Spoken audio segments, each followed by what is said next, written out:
उत्तर प्रदेश के एक छोटे से गांव सरसापुर में चारों तरफ हरियाली फैली रहती थी। कच्ची सड़कों पर सुबह सुबह बैलों की घंटियां बजती थीं और शाम को मंदिर की आरती से पूरा गांव गूंज उठता था। इसी गांव में रहता था हरदेव, एक सीधा सादा मेहनती किसान। उसकी सबसे बड़ी दौलत थी उसके दो बेटे, रामधीर और मोहन। अरे बेटा रामधीर, जरा यहाँ आना। अरे हाँ पापा, क्या हुआ बताओ। रामधीर बड़ा बेटा था, उम्र में, कद में और जिम्मेदारियों में। बचपन से ही घर का बोझ उसी के कंधों पर आ गया था। पिता के साथ खेत में काम करना, माँ की मदद करना, गांव के लोगों से बात व्यवहार, सब कुछ रामधीर ही संभालता था। मोहन छोटा था, भोला, शांत और पढ़ाई में तेज। उसे खेत खलिहान से ज्यादा किताबों से लगाव था। हरदेव अक्सर कहा करते थे, रामधीर तू खेत संभालना और मोहन पढ़ लिख कर कुछ बड़ा बनेगा। दोनों भाई मिलकर घर का नाम रोशन करना। अरे हाँ पापा, आप चिंता मत करो, मैं सब संभाल लूंगा। शुरू में दोनों भाइयों में बहुत प्यार था। रामधीर मोहन को कंधे पर बैठाकर घुमाता। अरे चल मोहन, आज मैं तुम्हें नदी की तरफ से घुमा कर लाता हूँ। अरे हाँ भैया, बस आ ही रहा हूँ। देख मोहन, मैं बचपन में इसी तालाब से मछली मार कर घर ले जाता था, तो तू बड़े ही चाव से खाता था। क्या सच में भैया? आप मेरे लिए डेली मछली पकड़ कर लाते थे? हाँ मोहन, मैं तुम्हारे लिए ही मछली लाया करता था। इसी तरह दोनों भाई बातें करते हुए घर चले आते हैं। मोहन भी अपने बड़ा भाई को एक पिता जैसा ही मानता था। अचानक किस्मत का पहिया पलटा और हरदेव अचानक बीमार पड़ गए।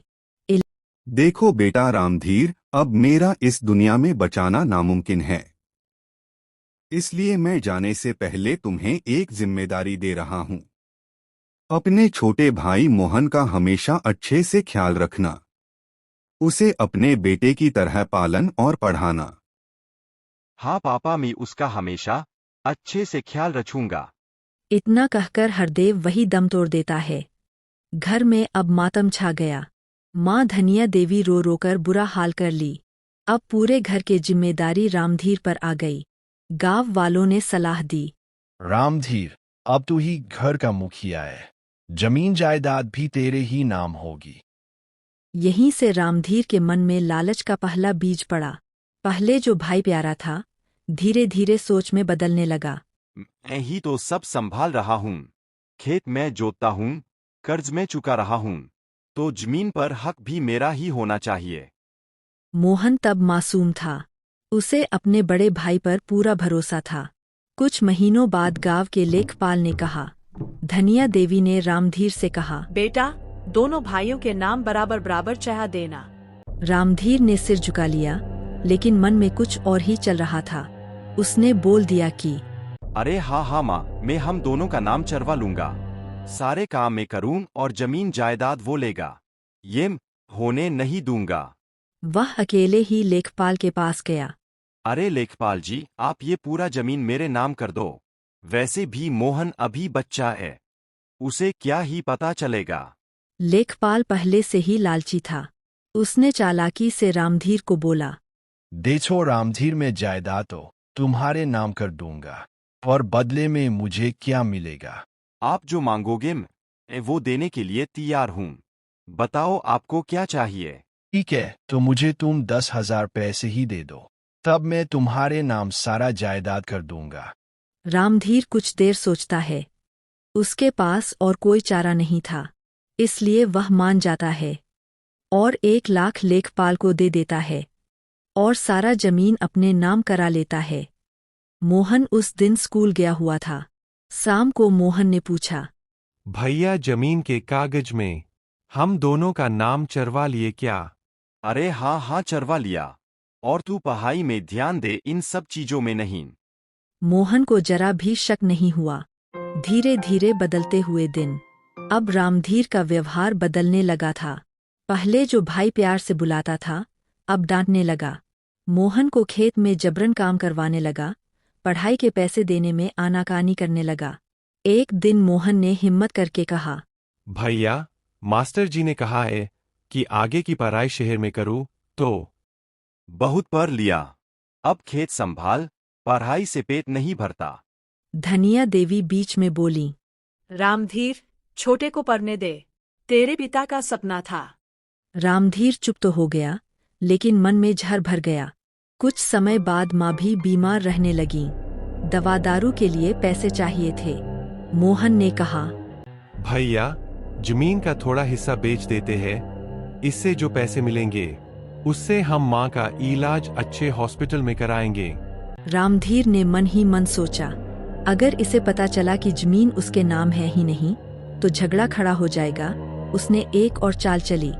ठीक है, मैं जमीन गिरवी रख देता हूँ, तुम चिंता मत करो, ये सब संभाल लूंगा। रामधीर अगले ही दिन लेखपाल को जाकर बोलता है, अरे लेखपाल जी, मुझे अपनी जमीन का कुछ हिस्से बेचना था, क्या आप मेरी जमीन लोगे? लेखपाल तो इसी दिन का इंतजार कर रहा था। वह तुरंत बोलता है, अरे हाँ हाँ रामधीर, ये लो जमीन के बदले में पैसे। रामधीर वह जमीन बेचकर कुछ पैसों का अपनी माँ के लिए दवाई लेकर घर चला आता है। ये ले मोहन, माँ के लिए दवाई लेकर आया हूँ, इसे माँ को खिला दे। रामधीर कुछ पैसों का दवाई लाकर बाकी सारे पैसे शराब पीकर और जुए खेलकर हार जाता है। एक दिन मोहन ने गांव के ही एक बुजुर्ग से सुना, तुम्हारी जमीन तो रामधीर ने बेच दी है। मोहन के पैरों तले जमीन खिसक गई। वह दौड़ता हुआ घर आया। भैया, ये क्या सुना मैंने? क्या आपने सारी जमीन अपने नाम कर लिया? रामधीर गरज पड़ा। मेरे खिलाफ गांव वालों की बातें सुनता है, चुपचाप जो कहूँ वही कर, वरना तुम्हें और इस बुढ़िया को घर से ही निकाल दूंगा। उसी रात माँ की हालत ज्यादा बिगड़ गई। मोहन पूरी रात माँ के सिरहाने बैठा रहा। रामधीर शराब पीकर देर रात लौटा। माँ ने कांपती आवाज में कहा, रामधीर, छोटे का ख्याल रखना, खून का रिश्ता मत तोड़ना। रामधीर ने कोई जवाब नहीं दिया। अगली सुबह माँ इस दुनिया से चली गईं। मोहन अब अकेला, बेसहारा और टूटा हुआ था, और रामधीर अब पूरी तरह लालच और धोखे के रास्ते पर जा चुका था। धनिया देवी के जाने के बाद वह कच्चा घर अब सिर्फ दीवारों का ढांचा लगने लगा था। जहाँ कभी माँ की हंसी गूंजती थी, वहाँ अब सन्नाटे की आवाज थी। मोहन हर कोने में माँ को ढूंढता, कभी चूल्हे के पास, कभी बेड के पास। माँ तुम कहाँ हो माँ? तुम मुझे छोड़कर क्यों चली गई? देखो न भैया मेरे साथ कितना बुरा बर्ताव करने लगा है। मोहन ये बातें बोलकर बहुत ही रोता था। माँ के जाने के बाद रामधीर और भी कठोर हो गया। अब न कोई रोकने वाला था, न समझाने वाला। वह सुबह उठता, खेतों पर जाता और शाम को शराब के नशे में लौटता। मोहन से वह अब नौकरों जैसा व्यवहार करने लगा। अरे ओ मोहन, खेत में पानी लगाया या नहीं? दिन भर किताब लेकर बैठा रहता है, काम कौन करेगा? मोहन चुप रहता, क्योंकि जवाब देने पर मार पड़ती थी। गांव वाले सब देख रहे थे, लेकिन कोई कुछ बोलने की हिम्मत नहीं करता था। एक दिन गांव में पंचायत बैठी। जमीन बेचने के बाद खुलकर सामने आया। तभी मुखिया जी ने रामधीर से बोला, क्या यह सच है रामधीर? तूने सारी जमीन अपने नाम करवा ली? रामधीर ने बड़ी चालाकी से कहा, हाँ मुखिया जी, मैंने सारी जमीन अपने नाम करवाई, क्योंकि पिताजी ने ही मरने से पहले बोला था सारी जमीन अपने नाम करवा लेना, क्योंकि मोहन उस समय बच्चा था। नहीं नहीं मुखिया जी, ये झूठ बोल रहा है। पापा ने इसे कुछ नहीं बोला था। इसे तो माँ बोली थी कि दोनों भाइयों का नाम चरवा लेना, लेकिन ये अकेले जाकर सिर्फ अपना नाम चरवा लिए। तभी रामधीर ने कागज दिखा दिया। कागज में कहीं भी मोहन का नाम ही नहीं था। देखो मोहन, तुम्हारा नाम इस कागज में कहीं भी नहीं है, इसलिए हम कुछ नहीं कर सकते। बेचारा मोहन गुस्से में बोलते हैं, ठीक है मुखिया जी, आज के बाद मैं इसके घर में नहीं रहूंगा, मैं जा रहा हूँ। इतना कहकर बेचारा मोहन वहां से चला जाता है। इधर रामधीर भी घर चला जाता है। मोहन दूसरे गांव जाकर सभी के घर में काम मांगता है। अरे अंकल, कोई काम मिलेगा? मैं कोई भी काम करने के लिए तैयार हूँ। अरे नहीं नहीं, कोई काम नहीं है। चलो जाओ यहाँ से। बेचारा मोहन को कोई काम नहीं मिलता है, इसलिए वह जंगल की तरफ चल देता है। जंगल में उसे एक बाबा मिलते हैं। अरे बेटा, तुम इस जंगल में क्या कर रहे हो? मोहन बाबा को सारी बात बता देता है। इसलिए मैं घर से ही निकल गया और इस जंगल में आ गया। अरे बेटा, तुम्हारे साथ तो तुम्हारे भाई ने बहुत गलत किया है। अच्छा, ये लो पानी। अरे बाबा, मैं इस पानी का क्या करूंगा? अरे बेटा, ये कोई मामूली पानी नहीं है, ये एक जादुई पानी है। इसे अपने भाई के ऊपर छिड़क देना, इससे सब ठीक हो जाएगा। इतना कहकर बाबा वहां से चले जाते हैं और मोहन भी फैसला करता है कि अब मुझे भी वापस घर चलना चाहिए। शायद यह पानी से मेरी जिंदगी बदल जाए। इतना सोचकर मोहन भी अपने घर वापस चला आता है। रामधीर जैसे ही मोहन को देखता है। अरे मोहन, तो फिर हो गया वापस? निकल जा मेरे घर से, वरना धक्के मार के निकाल दूंगा। अरे भैया, बस आज के लिए मुझे यहाँ रहने दो, कल खुद चला जाऊंगा। अच्छा ठीक है, बस आज के लिए यहाँ रुकने दे रहा हूँ। कल खुद ही चला जाना, वरना मुझसे बुरा कोई नहीं होगा। ठीक है भैया, मैं कल चला जाऊंगा।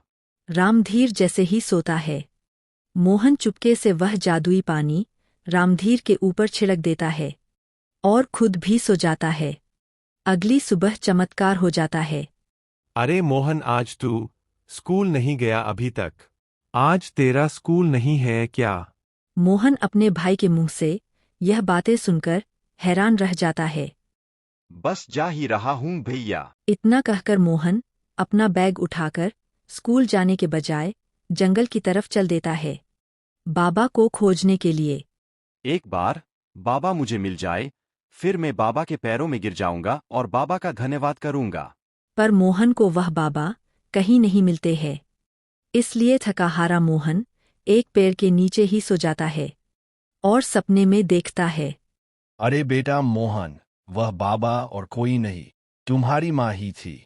मेरे से तुम्हारी दुख देखी नहीं गई, इसलिए मैं बाबा के रूप में तुम्हारी मदद करने के लिए आई थी। अब तुम घर जाओ और मन लगाकर पढ़ाई करो। अब से तुम्हारा भाई हमेशा तुम्हारे साथ अच्छे से रहेगा। मोहन अचानक उठ जाता है। क्या वह तुम ही थी माँ? धन्यवाद माँ, आप मरने के बाद भी मेरा साथ नहीं छोड़ी। आखिर माँ तो माँ ही होती है। मोहन खुशी खुशी अपने घर चला जाता है। मोहन अब बाकी बच्चों के साथ डेली स्कूल जाने लगा और दोनों भाई हंसी खुशी जीवन बिताने लगे।